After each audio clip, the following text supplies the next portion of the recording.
Coming up. Heartache in Ipswich. As the Bremer River reaches its peak, hundreds flee to evacuation centres. We've got virtually 24 hours to save as many homes and as many people as possible. Your parents tell you about 74 and you go, well, you never see that again, but, you know, it happens, I guess. So. Seeing horses standing on roofs, swim and try to save their lives, not only horses, there's cattle. Thousands of people have been evacuated from their homes. There are 5 evacuation centres set up across the city, and they're basically people trying to get out while they can with as much as they can take. And we saw scenes of people wading through floodwaters trying to get out what treasured possessions they have left before everything is swamped. That was 10 years ago, as seen and heard on 7 News. Ipswich CBD and flood-prone suburbs were being swallowed by rising floodwaters predicted to be the same or worse than 1974. It's Monday, January 11, 2021, and I'm Alan Roebuck. Welcome to Ipswich Today, which acknowledges the traditional custodians of the land on which it is produced and pays respects to elders past, present and emerging. This podcast is supported by Kinetics, people-powered web hosting trusted by Australian businesses since 1999.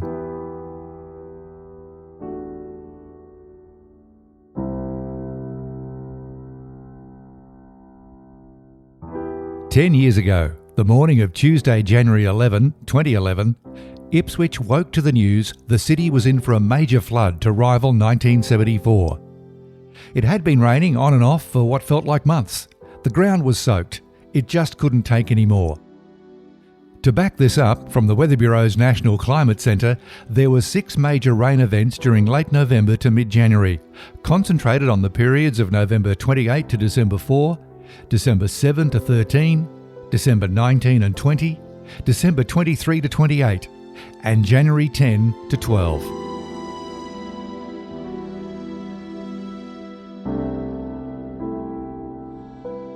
The highest daily totals observed in the Bureau's regular network were 298mm at Peachester, just over 282 at Mullaney on January 10, while the highest 3-day totals were 648.4 at Mount Glorious and 617.5 at Peachester. Intense short-period falls also occurred during the event, with 1-hour falls of more than 60mm on January 10 and 11 at numerous locations north and west of Brisbane. I remember the rain continued to fall on the morning of Tuesday, January 11, 2011. The Weather Bureau issued several flood warnings by lunchtime, each with a different expected peak, and each came with its accompanying council flood map showing the need for urgent evacuations. Everyone had already seen the devastation in Toowoomba and the Lockyer Valley. It was Ipswich's turn next, and it's fair to say most people did not believe it would flood where they live, putting their trust in Wivenhoe Dam to protect the city from a repeat of 1974.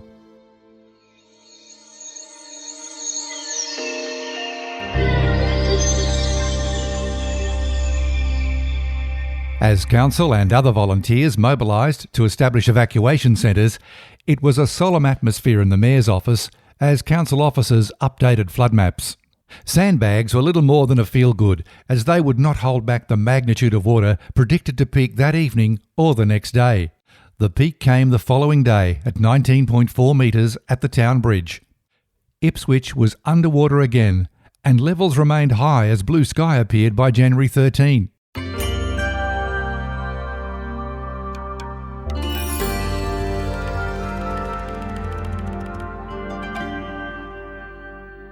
Former councillor Cheryl Bromwich was yet to become Deputy Local Disaster Management Chair. The previous Division 6, which Cheryl represented, included Brassel and North Ipswich, which were heavily impacted by the flood. The forecast and flood warnings were being updated almost hourly and were very grim on the morning of the 11th of January. Cheryl Bromwich, can you remember what you were doing and what was going through your mind on that day? Well, Alan, it actually started before Christmas because if you remember, we had a really, really wet December and the local government disaster group actually stood up before Christmas due to the rain and the forecasts that were coming through. So I actually took the opportunity to sit in as an observer to actually see what was going on, see what the predictions were, and just see how that group ran. So I was sort of prepping up. And then by the 11th, as we knew it was starting to get a little bit more intense in the rain, I actually took the time and went down to the planning department, got some local maps made up of my area in Division 6 with 3 flood layers on it. And then I door knocked relentlessly for 2 days to give people a bit of an idea in these low-lying areas to pack up and get out. It's a good thing you did that, because I think we were all in the false belief that we were protected by Wivenhoe and 1974 couldn't happen again. Did you have people just not believing you? Yeah, we even had a person, an elderly gent, that I had to actually call the police, and it was waist-deep water on myself. And as you know, I'm 6 foot tall. He's sitting inside his house that was up on stump. He said he'd been through 74. Wivenhoe was going to save him. That's why he was staying, and that he wasn't going to move. That I actually had to call the police to actually get him out of the house. And within days, it was over the roof of that house. So, you know, if the police weren't there to help me with that intervention to get that man out, who knows what would have happened. Unlike 1974, this was a calm flood. It was the water backing up from the Brisbane River as Wivenhoe was opened, the gates were opened full. Can you describe that feeling in the community that morning as waters were rising? As waters were rising, people were still a little bit of confusion because no one knew when they said, oh, it's going to be 15 metres or 12 metres at the David Trumpy Bridge. People in the community don't understand what that is within their local area and within the height areas. So there was sort of confusion. They were contacting me and also trying to call the call centre saying, well, you know, they're now reporting that it's like 12 metres at David Trumpy. I live in Sydney Street at Brassel, which is a known flood area. What does that mean for me? So that was some of the confusion because people were giving reports that the river height was going to be certain metres at a certain location. They just could not work out where they lived what that meant. 10 years later, do you think that issue's been resolved? I don't think so. There's people who lived through 74, then we had 2011, and then we had 2013. Yes, a touch and go, that one. It was. Some of the same places got hit again, but a lot of those people were just rebuilt and had to face it all again, which was really sad. But I think social media played a massive role in getting information out, and that's what we found, especially with the media team in council who worked all through the night with us to get that message out there, get it timely, but also the feedback from the residents about where roads were closed so we could actually send crews out to put barriers up as well. I think 2013 was a much more efficient machine, if you like, behind the scenes, getting that information out, hot on the heels of 2011. Just sticking with 2011 though, Cheryl, the flood evacuation centres were being set up, some by council, some by the community.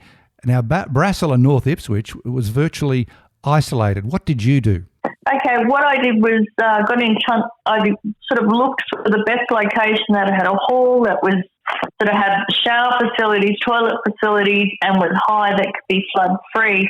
And I liaised with the principal of St Joseph's Primary School because their hall is right on top of the hill.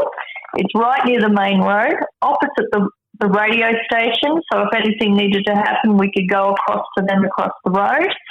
And I actually looked after 120 people there. Residents in the community come and gave me a hand in there to feed them.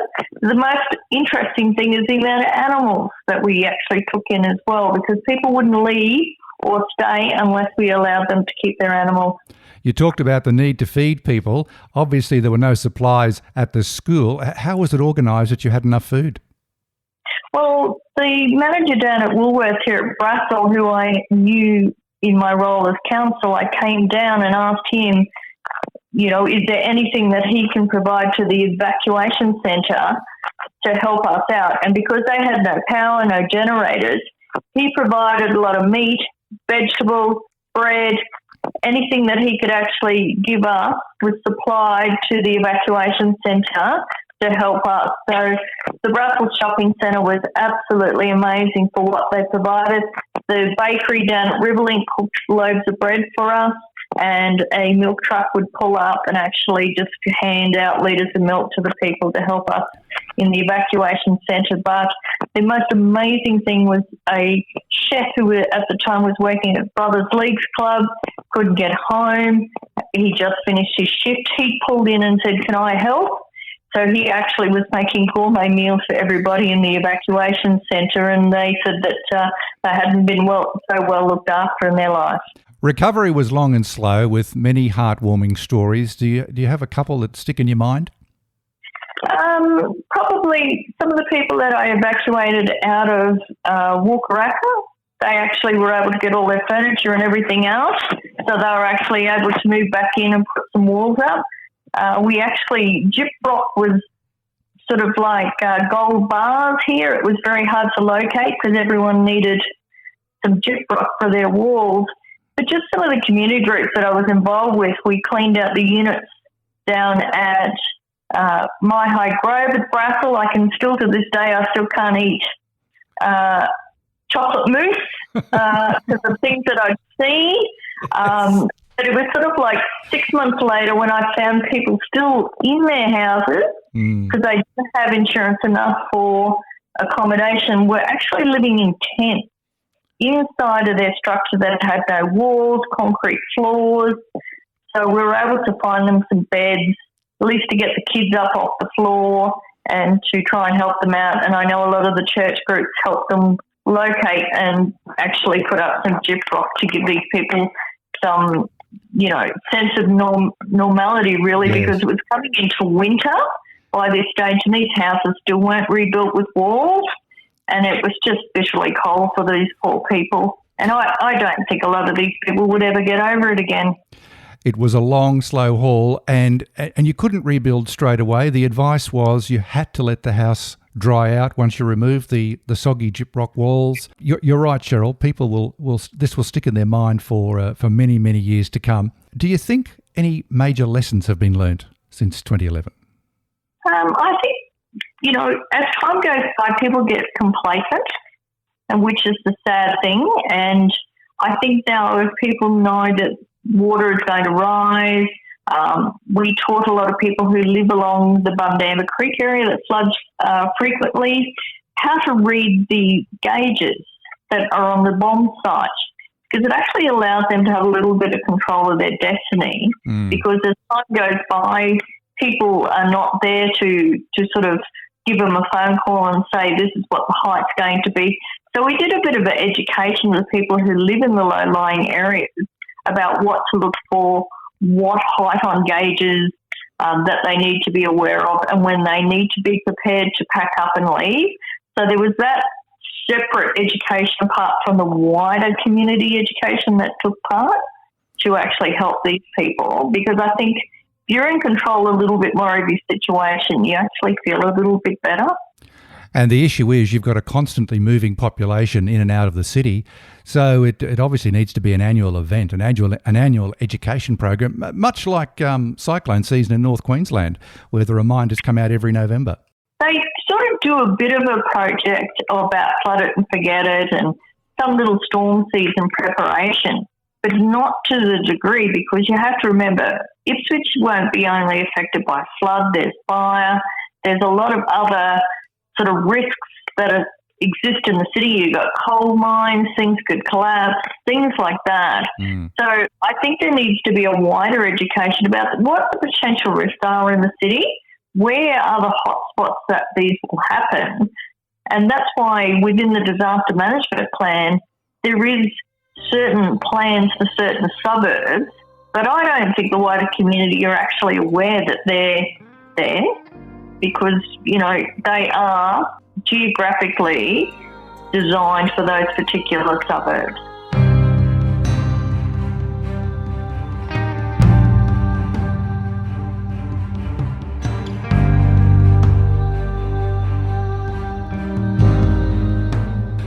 Along with thousands of other residents, Ipswich Councillor Paul Tully experienced the very worst of the 2011 flood, with the two-level family home at Goodna submerged to the roof.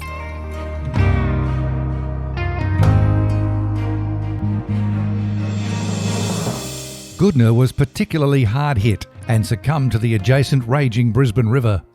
Channel 7 accompanied Councillor Tully in a tinny through local streets to inspect his home before the floodwaters fully receded.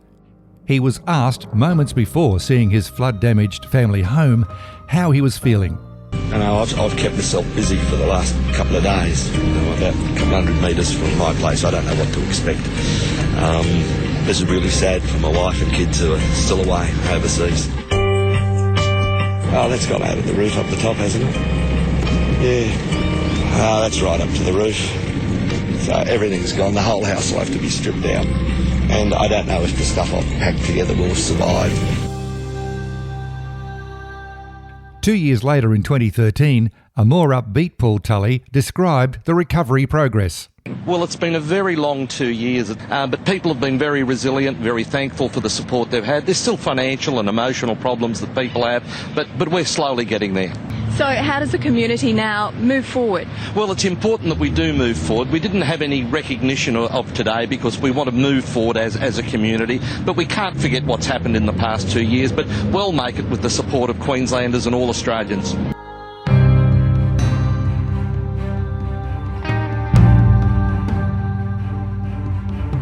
On January 13, 2011, Premier Anna Bligh reminded us that Queenslanders are tough. Can I say to Queenslanders everywhere, wherever you are, if you are, and so many places to list, if you're in central Queensland, if you're in southwest Queensland, if you're in western Queensland, if you're in the Burnett region, the Darling Downs, Toowoomba, the Lockyer Valley, Ipswich or Brisbane, all of those places have been affected by floods. And I say to every one of the people in those areas and to Queenslanders in other parts of the state, as we weep for what we have lost,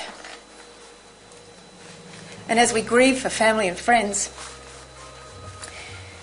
and we confront the challenge that is before us, I want us to remember who we are. We are Queenslanders. We're the people that they breed tough north of the border. We're the ones that they knock down and we get up again. I said earlier this week that this weather may break our hearts, and it is doing that, but it will not break our will. And in the coming weeks and the coming months, we are going to prove that beyond any doubt. Together, we can pull through this, and that's what I'm determined to do, and with your help, we can achieve it. Thank you.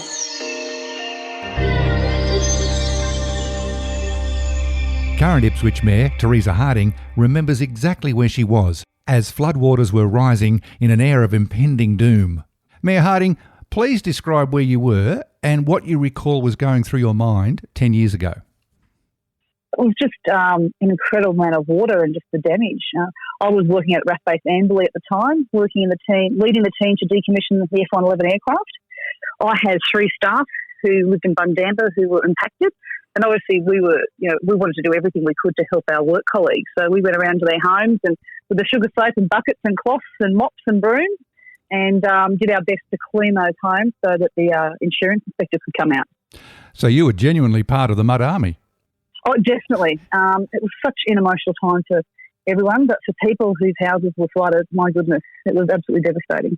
And we all remember that terrible smell of the mud. Yes, especially days afterwards. What are your lasting memories of the 2011 flood? Because the impact of that brown mud everywhere, but also, I guess, in reflection, you can actually look at how much we all pulled together, our community groups, our Chamber of Commerce, but everyone in town was just helping each other.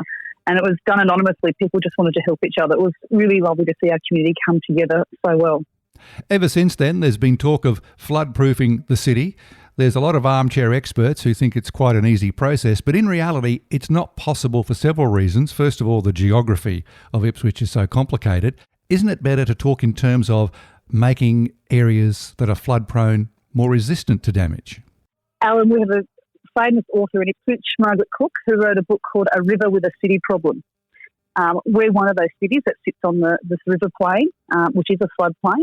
And so we really need to look at ways that we can, I guess, mitigate floods and work with it as best we can. I don't think we can ever flood-proof our city, but we certainly can improve things so the impact of floods are minimised. There's been a lot of ongoing work for the Ipswich Integrated Catchment Plan. Where is that at right now? The community consultation for the Ipswich Integrated Catchment Plan has now been completed, and it's now that plan is now with council officers and will be briefed to the councillors very soon. It was really we had to do this as part of the Queensland Flood Commission of Inquiry, and it's also part of the Brisbane River Strategic Floodplain Management Plan, which was released back in April 2019. So I know we councillors are very eager to see the final plan and also to share that with the people of Ipswich. Since 2011, Mayor Harding, the city has really got its act together, and so have many other cities who were flooded in 2011, and that evacuation centres are now earmarked permanently and can be implemented at a moment's notice. Under COVID, things would have to be different yet again. You had a bit of a dry run with the storm on October 31st. How did that go? Yes, obviously evacuation centres in a time of COVID can't really happen, and we got to see that during the recent Springfield Lakes hailstorm, where we set up a community recovery centre so people could certainly come in, register, charge up their phones, get a meal, but also we had support services there. We had the Department of Housing, Department of Communities, the insurance companies, the Insurance Council of Australia, as well as councillors to help people through that process. So we had to really change how we support the community based on COVID. Ipswich gets divided up into several localities, all flood-bound. So going forward, I think the community can rely on a much more efficient deployment of evacuation centres. Would you agree? I think so. I think also the council and state government organisations are more adept at how we do that, but also I think the community knows as well. It's not a long distant memory. It only happened 10 years ago. Mayor Teresa Harding, thanks for talking with Ipswich today. Thanks, Alan. Thanks for having me on.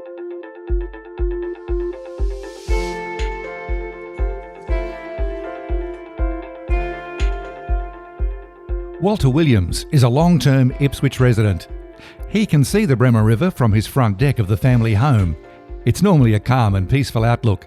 When I caught up with Walter last week, I began by asking about the morning of the 11th of January 10 years ago, and could he remember what he was doing and what was going through his mind. Well, I was actually asleep, to tell you the truth, and we'd had a rough night with it. Of course, you go to bed not knowing what you're going to wake up to. But we got a phone call early in the morning from then Councillor Andrew Antonelli, who'd been keeping us in touch with river levels rising, etc., saying, mate, get out. Don't dilly-dally.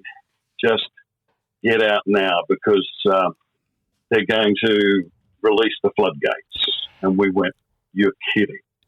And you, like many others, were thinking Wivenhoe would save the day. It was a lot to take in. It was. I mean, yeah, look, when we bought the property, we knew about 1974. We kind of found out halfway through the buying process, unfortunately.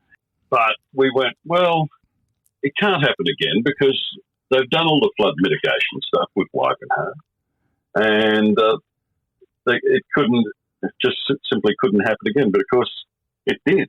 And, of course, that's part of the ongoing legal fight that people have got. And I'm part of that too, as thousands are. It's been going for 10 years. We're still fighting it and getting nowhere fast. What were you feeling as the realisation finally set in that your home was going to go under? It was surreal because you just don't believe that the water could get that high. I mean, even when people visit our house today, they look out and they go, seriously, you got water in this? You're up so high, but we did. And it reached levels that it hadn't done until 1974, obviously. So it was panic stations. Yeah. At what time did you decide to leave and where did you go? From memory, it was early in the morning. It was still raining. This is the problem. It was the rain had not eased up for weeks, and it was still raining that morning. And so how do we get out? And we're in a unique situation in that we had river in front of us, rail line behind us, and we were kind of trapped in an island situation as it was. And we were familiar with that over the past. It's no biggie where you'd had that situation and then it went away because it never got any higher than your first, just crossing the road kind of thing. Mm. But this was serious. This was then lapping our second retaining wall and luckily I'd already got the car out the night before. But the morning it all happened, it was just like, grab what you can, and we were stuffing suitcases with just the basics, just some clothes. At the end of the day, that's all we had, because the only thing you could do is, for example, your TV set. We just bought a nice big screen TV set, and we put it on top of the dining table thinking, oh, that'll be higher than where it was. And of course, that went under. Everything did. All your furniture. We had a new lounge suite, only months old, and it was totally saturated, and everything got wet, mate. Let's face it.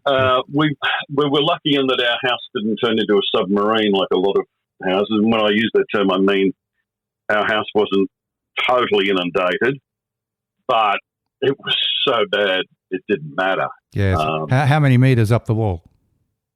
Up to the light switches, basically. Right. And nothing can prepare you, Walter, for the utter destruction that you see when you open that door for the first time. No, you're absolutely right there.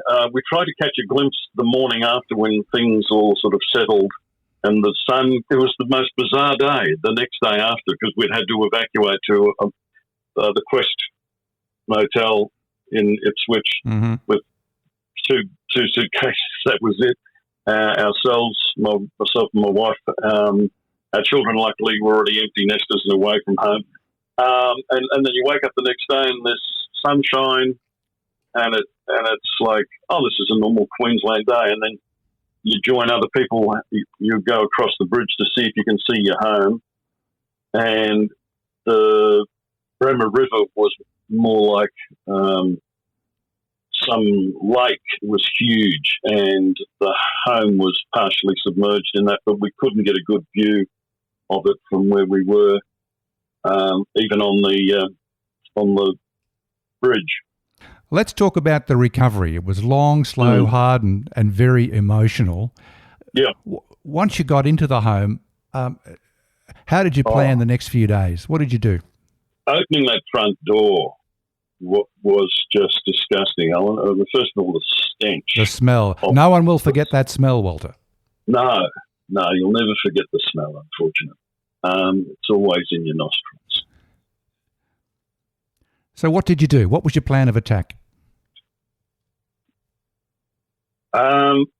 Well, luckily, some great blokes from Queensland Rail came over I believe on the second day we started, but really getting stuck in. But the first day we just went, right, let's try and clean up as much of this as we can. And there was no way you clean it up. So, you know where it went? Over the deck, out onto the front lawn, until the contents of our house were as high as our high-set home, sitting on our front lawn. Yes. Destroyed. Yep. Yeah, a lifetime of memories. Oh, totally gone. And you got no photos. Yep. No, nothing. When the Mud Army turned up, wasn't that amazing? They were incredible. The support we got from the Mud Army was just brilliant, mate. The reaction from the people in recovery mode was fantastic. There was people just coming by. Well, there was our friends. I put a call out via good old Facebook, and a lot of people came round to help us out.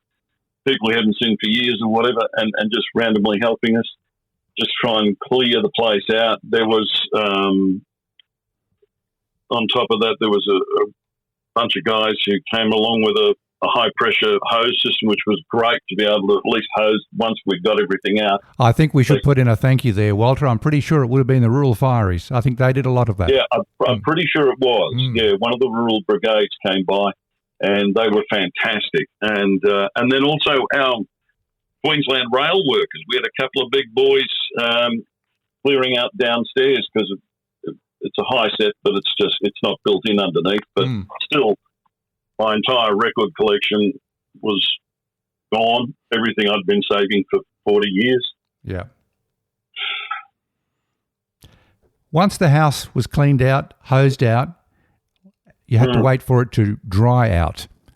So what did you do to pass the time? That was a slow process. It was, especially at a humid time of the year. Yeah, and this is it. We're talking January 2011. It's nice and hot and sticky. Humidity levels are high. Temperatures are high. So you're working through all that. You all smell like crap, literally.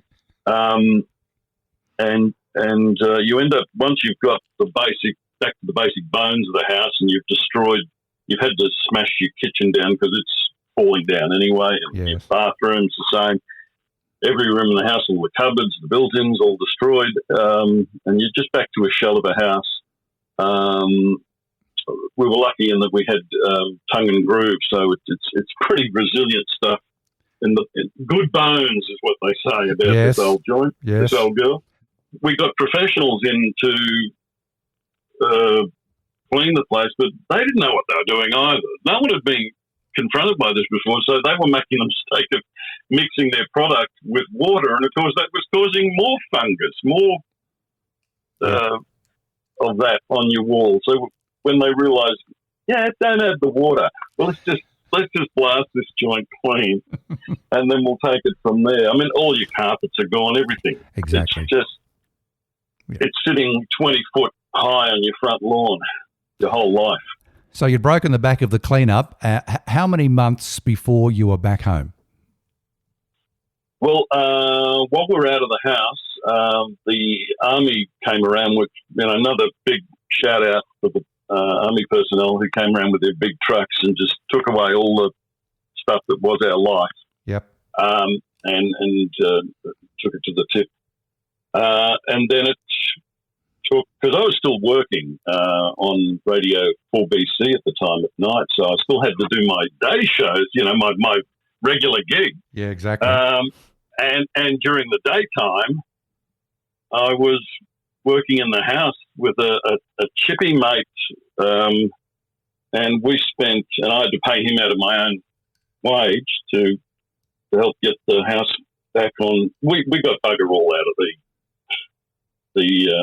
the aid efforts. It was a joke what we got out of it. But we found ourselves in a situation where him and I were working for 3 months to get this place back up to any sort of livable order. And eventually we got tradies in to put a new kitchen in and bathroom and stuff. But between the pair of us, and I've got 2 left hands. But I learned a lot. Yes. I learned a lot in January 2011 about construction. I think a lot of people did. Yeah. So you were obviously having to set up home temporarily somewhere with the support of friends and family. Well, exactly. At first, we went to a friends of my son's place. They were kind enough to put us up in their home, and we'd never even met them before. We knew their son well, but we really hadn't known them. But they put us up in the spare bedroom they had in their home, and we stayed there for a week, and we went, look, this is great. You guys are amazing, but this is not going to be workable long term while we try and rebuild, because we know it's going to be, as we said at the time, this is not a sprint. This is a marathon. Yes. And so then another friend of my wife said, look, I've got a little basement area where you guys can stay and be comfortable with a bedroom and a living area and a kitchenette.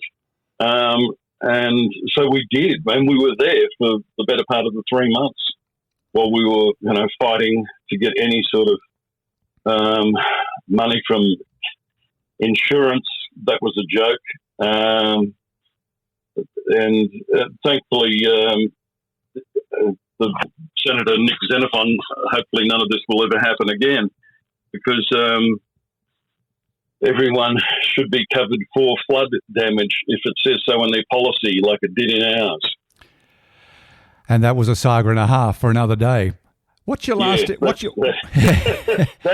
whole other podcast. It is. What's your lasting memory, Walter? One thing that sticks in your mind. Just walking in that front door and the escape on the morning. Both of those items are deeply etched in our mind, and then also seeing everything we own destroyed. Well, it's been 10 years. It's been still a deep wound. Oh, yeah, it is. It is for many people and very emotional. I know to a lot of other people it's only going to be a footnote in history. But for the thousands who are involved, you know what we're talking about. Walter Williams, thank you so much for talking to Ipswich today. Thanks, mate. Cheers.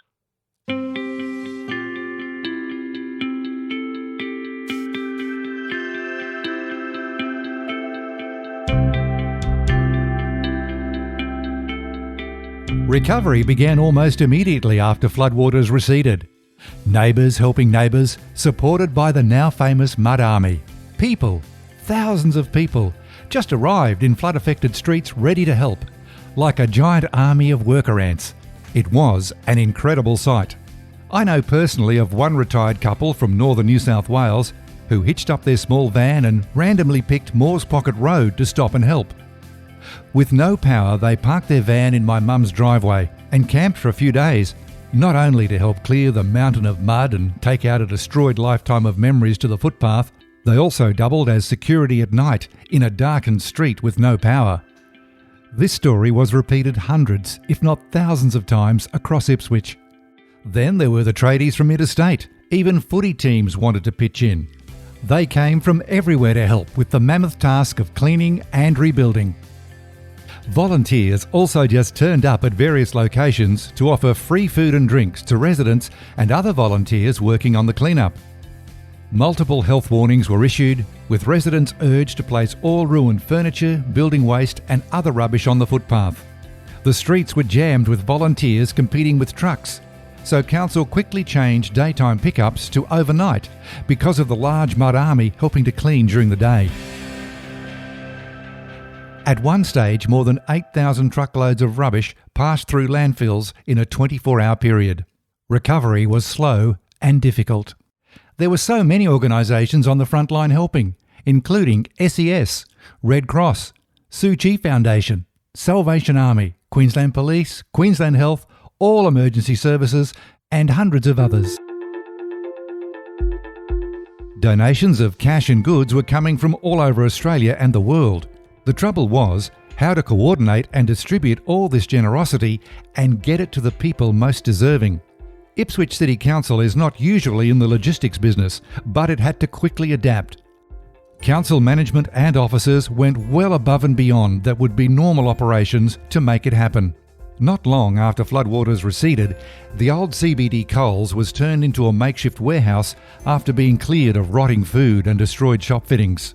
This happened with the full support of Coles. Systems were put in place to allow donated goods to be picked up by flood-affected residents. The workshops at North Ipswich and several other sites were also used to store bulky items. The city was in the world media spotlight, and support was also forthcoming from many places, including businesses and residents of Ipswich, England. This came in the form of cash donations from an appeal launched by the Evening Star newspaper and the Ipswich Building Society in Suffolk. There are thousands of other stories of support, far too many to cover in this podcast, but without this outpouring of love and support, I'm sure many flood-affected residents would not have been able to mentally survive the flood of 2011.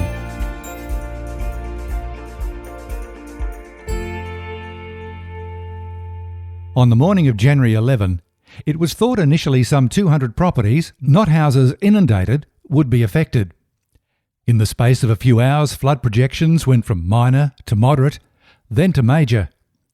In Ipswich, approximately 1,500 homes were flooded in livable areas.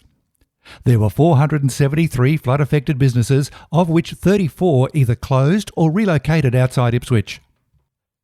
A total of $120 million damage was caused to council-owned property, of which there was about $50 million in damage to council-owned roads. Parks and sports fields were badly hit, with Colleges Crossing Reserve all but wiped out. It was finally reopened in full in October 2014, one of the many flood recovery projects jointly funded under the Australian and Queensland government's natural disaster recovery arrangements. Ipswich City Council coordinated rebuilding assistance to residents and access to donated materials for up to 1 year after the flood. The Ipswich flood appeal raised just over $2 million, with 2,700 $500 vouchers distributed in the first year, along with donated fridges, TVs and other goods. 2011 made an indelible mark on everyone who experienced it. That smell of thick mud in homes will never be forgotten. Since then, some planning rules have changed for the better. However, it is exceedingly difficult to undo history. Ipswich, like many other colonial settlements, is built by a river, because in those days towns were built close to water supplies and river transport for obvious reasons. Here's a little fact: Ipswich will flood again in the future. It is how we prepare for the inevitable that will help minimise personal loss and loss of life. This was highlighted in author Margaret Cook's book, A River with a City Problem, which not only examines the 2011 flood, it also looks at 1893 and 1974. Last year I spoke with Margaret and asked what was the motivation to write the book.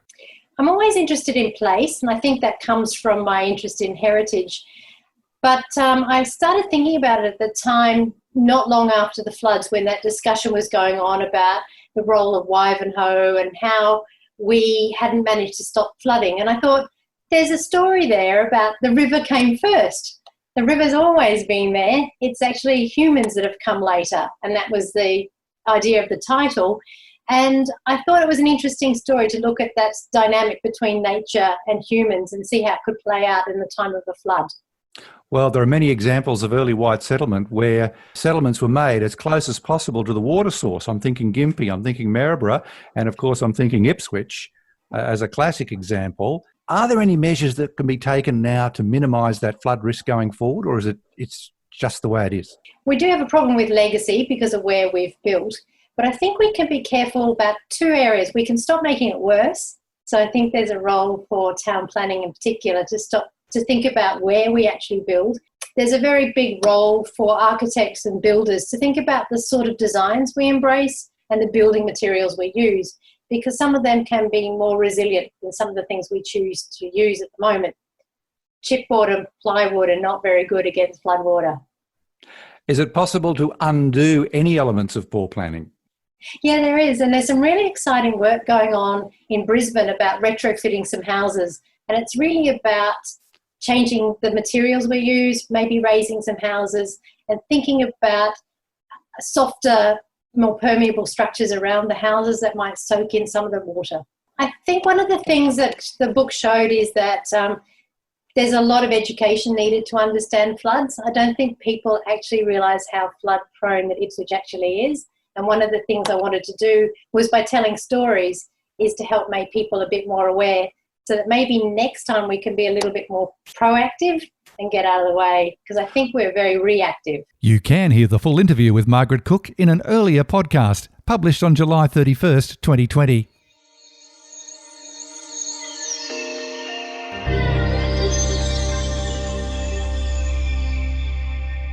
In the weeks and months after the flood, the issue of insurance became headline news. Policyholders were quickly discovering that not all flood insurance policies were the same. It appeared most policies did not cover riverine or slowly rising waters as part of river flood damage. This was a cruel blow on top of the flood itself. Assistant Federal Treasurer at the time, Bill Shorten, spoke at a public meeting in April 2011 where frustrations overflowed. As you can hear in this ABC News report. My responsibility in the government is in terms of working with the insurance part of Australia in terms of claims and the system. Bill Shorten says he's closer to getting the industry to agree to more clearly worded policies. I've been there 50 years! But that's doing little to quell anger from those who feel they've already been cheated. On that particular day, we had the dam opened at full capacity. We had a wall of water coming down from Grantham. We had 19 inches coming out of the sky at the same time. I would call that a natural disaster, wouldn't you? We are living in sheds. We are living in caravans. And we need help, and we need help now. The meeting soon turned from angry to tragic. I live in a tent. I'm sleeping on a camp stretcher.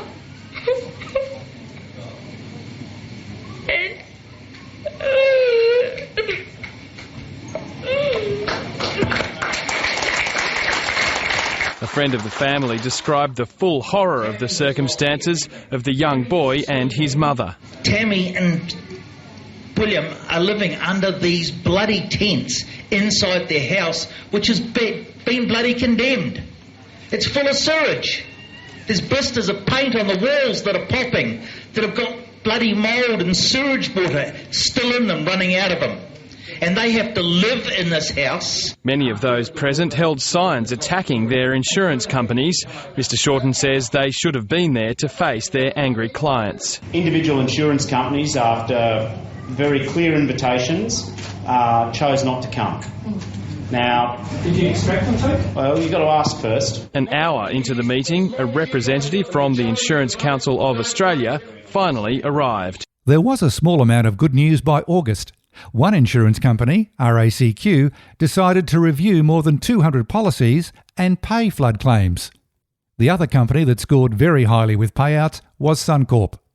Following the flood, most policies changed to an opt-out rather than an opt-in for full flood cover, and a much clearer definition of flood cover was implemented. However, many flood-affected properties became uninsurable or had astronomical premiums.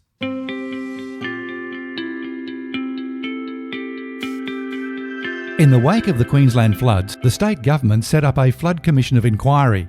Community meetings and public hearings were held across the state. 31 days of hearings took place before the Commission's interim report was delivered. Ipswich was allocated 3 of 68 days in the second round of hearings.